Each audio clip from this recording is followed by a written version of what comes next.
Anda kembali bersama kami dalam IDX Session Closing. Bank Indonesia mencatat posisi utang luar negeri per akhir Februari 2021 mencapai 6.189 triliun rupiah atau sekitar 39,7% dari produk domestik bruto. Bank Indonesia mencatat posisi utang luar negeri per akhir Februari 2021 mencapai 422,6 miliar dolar Amerika. Dengan asumsi $1 Amerika setara dengan 14.646 rupiah, ULN Indonesia setara dengan 6.189,39 triliun rupiah. Posisi ULN pemerintah pada Februari 2021 tercatat 209,2 miliar dolar Amerika Serikat. Lebih rendah dibandingkan dengan posisi bulan sebelumnya, yaitu 210,8 miliar dolar Amerika Serikat. Sementara ULN swasta tetap didominasi oleh ULN jangka panjang.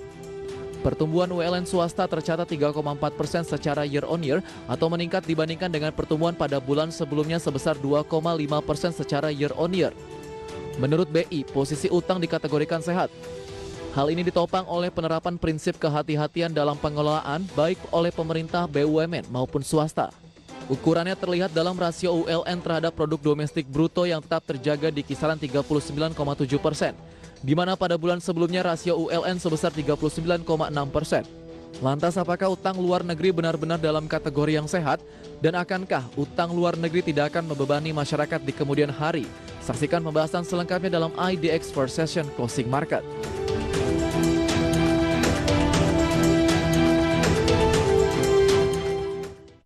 Ya, pemirsa, Bank Indonesia mencatat utang luar negeri Indonesia mencapai 6.189 triliun rupiah pada Februari 2021. Bagaimana sebetulnya posisi utang luar negeri terbaru kali ini? Apakah masih cukup ideal? Apakah masih cukup sesuai dengan aturan yang ada? Langsung saja kita bahas topik yang menarik kali ini bersama dengan rekan Clara Antawijaya. Selamat siang, Clara.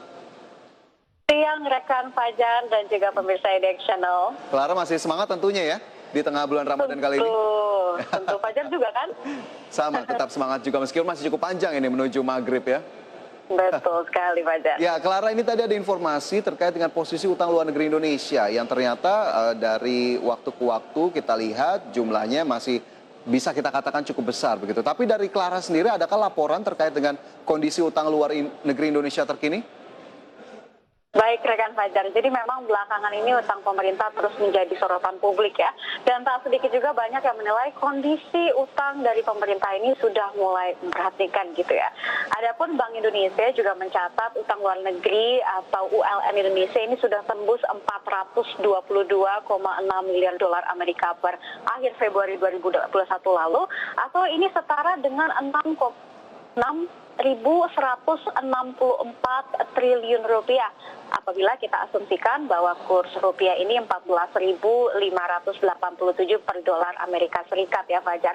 Dan posisi ini bahkan naik 4% secara year on year. Dan ini lebih tinggi dibandingkan dengan pertumbuhan bulan sebelumnya yaitu sebesar 2,7%. Begitu Fajar.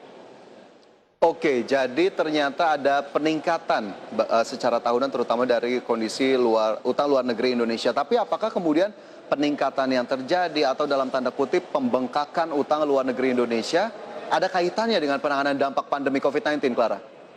Ya, betul sekali Fajar. Ini peningkatan utang luar negeri pemerintah ini juga seiring dengan upaya penanganan dampak pandemi COVID-19 sejak 2020 lalu ya.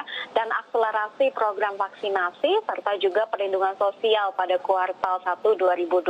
Jadi memang ini angkanya terus membengkak begitu ya. Karena banyak sekali yang harus dilakukan oleh pemerintah. Dan dalam memenuhi target pembiayaan APBN 2021 juga, pemerintah juga memiliki strategi dan salah satunya ini memprioritaskan dan mengoptimalkan sumber pembiayaan dari dalam negeri dulu. Sedangkan sumber dari luar negeri ini sebagai pelengkap. Tapi karena memang angkanya semakin membengkak, jadilah ini yang membuat utang luar negeri Indonesia semakin membengkak untuk cover yang memang harusnya diprioritaskan untuk sumber biayaan dari dalam negeri, tapi memang harus dilengkapi juga dari sumber dari luar negeri sebagai pelengkap. Begitu Fajar. Oke, jadi memang kita lihat sumber dana dari APBN begitu ya, terutama dari penerimaan dalam negeri dirasa masih kurang gitu ya, sehingga akhirnya harus ada source ataupun sumber lain dan salah satunya mungkin dengan cara berutang lagi-lagi untuk penanganan dampak pandemi COVID-19. Tapi melihat uh, utang yang digunakan sendiri, Clara, terutama untuk penanganan dampak pandemi COVID-19, apakah memang ada sektor-sektor khusus yang diprioritaskan untuk penggunaan atau pemanfaatan utang luar negeri ini? Bagaimana terkait hal itu, Clara? Ya, tentunya ada sektor yang diprioritaskan ya untuk utang luar negeri saat ini. Adapun utang luar negeri pemerintah juga dikelola secara terukur dan berhati-hati untuk mendukung belanja prioritas, di mana antara lain yaitu adalah sektor administrasi pemerintah, pertahanan, dan jaminan sosial wajib yang setara dengan 17,7% dari total ULN. Dan selain itu juga belanja di sektor jasa kesehatan dan kegiatan sosial ini mengikat sebesar 17,2% dari total ULN pemerintah. Kemudian juga ada sektor prioritas yaitu sektor jasa pendidikan yaitu sebesar 16,3% dan sektor konstruksi sebesar 15,3% dan juga sektor jasa keuangan asuransi senilai 12,7%. Adapun Kepala Departemen Komunikasi Bank Indonesia Erwin Haryono ini menegaskan bahwa struktur utang luar negeri Indonesia ini tetap sehat walaupun didukung oleh penerapan prinsip kehati-hatian dalam pengelolaannya. Begitu, Fajar. Oke, tapi dengan nilai utang yang tadi tembus 6.000 triliun rupiah begitu ya kurang lebih, melihat dari angkanya atau mungkin rasionya sendiri, apakah kemudian masih bisa dikatakan tingkat utang luar negeri Indonesia ini cukup aman atau justru sudah masuk dalam kondisi yang cukup membahayakan dalam tanda kutip, Clara? Oke, baik Fajar. Jadi memang Bank Indonesia menyatakan bahwa utang luar negeri Indonesia pada Februari 2021 masih terkendali, tercermin dari rasio utang luar negeri Indonesia terhadap produk domestik bruto atau PDB yang berada di kisaran 39,7% atau naik tipis dibanding dengan rasio bulan sebelumnya yaitu sebesar 39,6%. Dan selain itu Fajar, struktur utang luar negeri Indonesia juga dinyatakan sehat. Ini ditunjukkan oleh utang luar negeri Indonesia yang tetap didominasi oleh utang luar negeri berjangka panjang dengan pangsa yang mencapai 89% dari total ULN. Begitu Fajar. Jadi kita masih sehat dan aman. Oke, Bank Sentral menyebut masih cukup terkendali begitu ya, masih cukup aman. Tapi jika kita lihat terkait dengan pemanfaatan utang luar negeri begitu ya, terutama yang dilakukan termasuk juga oleh Indonesia, adakah kemudian batas-batas atau indikator-indikator terkait dengan aman atau tidaknya utang luar negeri? Apakah kemudian ada batasannya terkait hal itu? Mungkin bisa diinformasikan juga, Clara. Iya, baik Fajar. Jadi jika kita menelisik dari Undang-Undang Anggaran Pendapatan dan Belanja Negara APBN ya, proporsi utang terhadap produk domestik bruto, ini utang pemerintah masih dalam batas aman ya. Sampai dengan akhir Februari ini hanya sekitar malah di bawah 40% terhadap PDB, dan sementara dalam Undang-Undang APBN ini diizinkan untuk mencapai 60% terhadap PDB. Dan sebenarnya Fajar, kondisi utang luar negeri Indonesia yang masih di bawah 40% ini digolongkan baik dan kita patut apresiasi upaya pemerintah dalam pembiayaan mandiri yaitu peminjaman dari dalam negeri yang semakin baik. Dan ini terlihat dari porsi pinjaman dari luar negeri semakin terkendali dan lebih mengandalkan penerbitan surat berharga negara. Ya, dan pada tahun 2019 porsi utang dari pinjaman ini mencapai 15,96% dan di 2020 turun menjadi 14,04%. Dan pembiayaan melalui SBN ini justru naik dari 83,88% di 2019 menjadi 85,96% di tahun 2020. Dan kemudian di tahun 2021 hingga akhir Februari, posisi utang pemerintah dari pinjaman ini turun lagi menjadi 13,56% dan melalui SBN naik menjadi 86,44%. Begitu Fajar. Oke, jadi ada beberapa metode ataupun jalur untuk melakukan pengambilan atau penarikan pinjaman atau utang luar negeri. Salah satunya tadi ada melalui SBN. Tapi tidak hanya utang luar negeri saja ini, pemirsa, untuk SBN bisa saja itu juga diserap oleh investor domestik, karena kita tahu pemerintah juga sampai dengan saat ini masih terus gencar, masih terus masif sekali menerbitkan SBN-SBN terutama melalui obligasi ataupun sukuk retail yang tentunya bisa diserap oleh masyarakat ataupun investor dalam negeri sehingga akhirnya tidak terlalu terbebani dengan utang kepada foreign investor ataupun luar negeri, dan kita patut apresiasi untuk hal itu. Nah, terkait dengan utang luar negeri begitu ya, Clara, kembali kita lanjutkan. apakah kemudian tadi batas aman sudah disebutkan, sudah dijelaskan, tapi di sisi lain ada kesehatan dari utang luar negeri ini sendiri. Adakah kemudian indikator-indikator sehat atau tidaknya kondisi utang luar negeri Indonesia, Clara?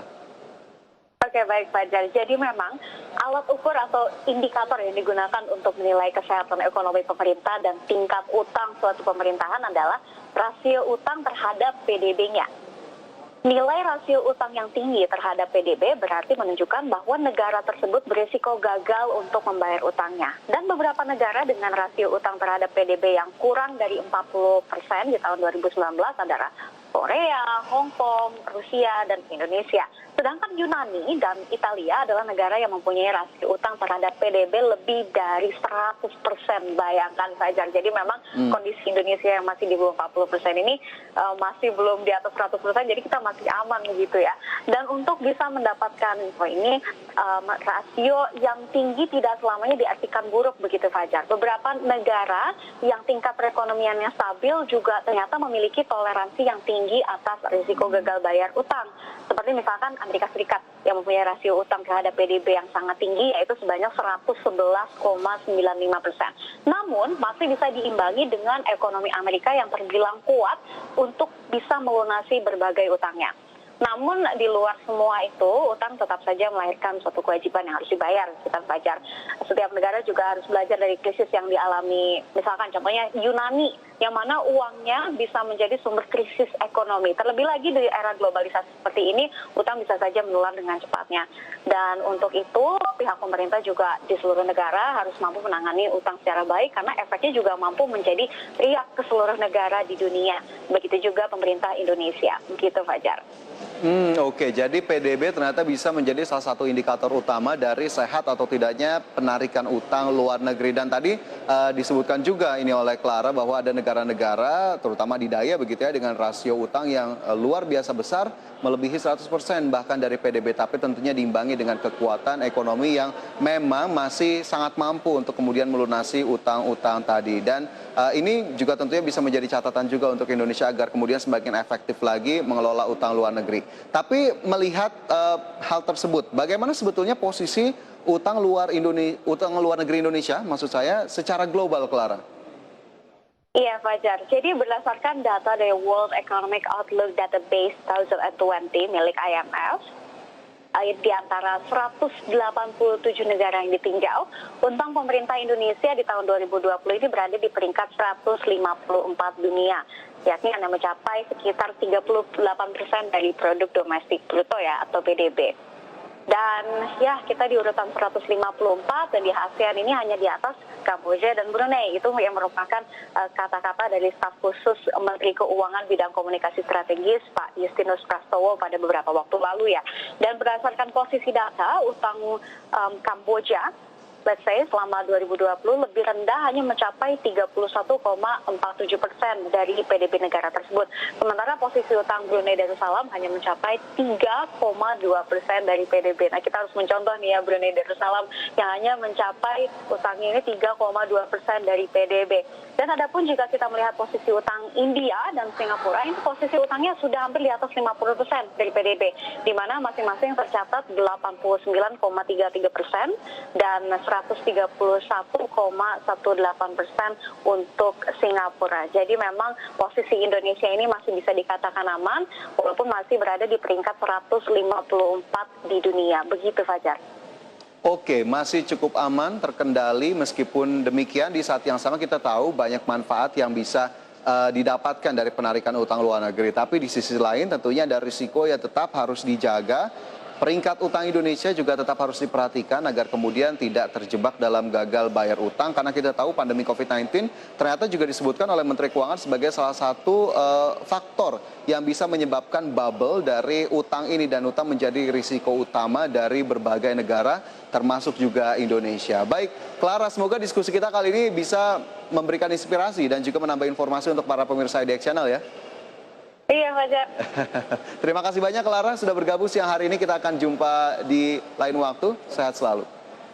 Ya, pemirsa IDX Precision Closing akan segera kembali dengan informasi utama lainnya. Tetaplah bersama kami.